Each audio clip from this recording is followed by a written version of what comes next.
Welcome to voice of entertainer. APJ Abdul Kalam గారు ఎవరో తెలియని వారుండరు కదండి. కానీ నిజంగా తెలియని వారి కోసమే ఈ వీడియో.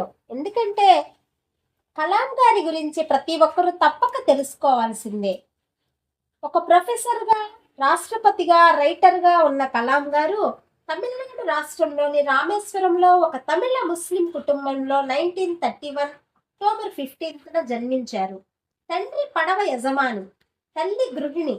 పేద కుటుంబం కావటంతో కుటుంబ అవసరాల కోసం కలాం గారు చిన్న వయసులోనే పనిచేయడం ప్రారంభించారు. పాఠశాల విద్య పూర్తి చేసిన తర్వాత తన తండ్రికి ఆర్థికంగా చేదోడు వాదోడుగా ఉండటానికి వార్తాపత్రికలు పంపిణీ చేసేవారు. ఇలాంటి పేద కుటుంబం నుండి వచ్చి ఒక మంచి సైంటిస్ట్గా, రాష్ట్రపతిగా ఒక సాఫ్ట్వేర్ను ఎలా డెవలప్ చేయాలో బాగా అర్థమయ్యేలా శాస్త్ర సాంకేతిక రంగాన్ని ముందుకు తీసుకొచ్చి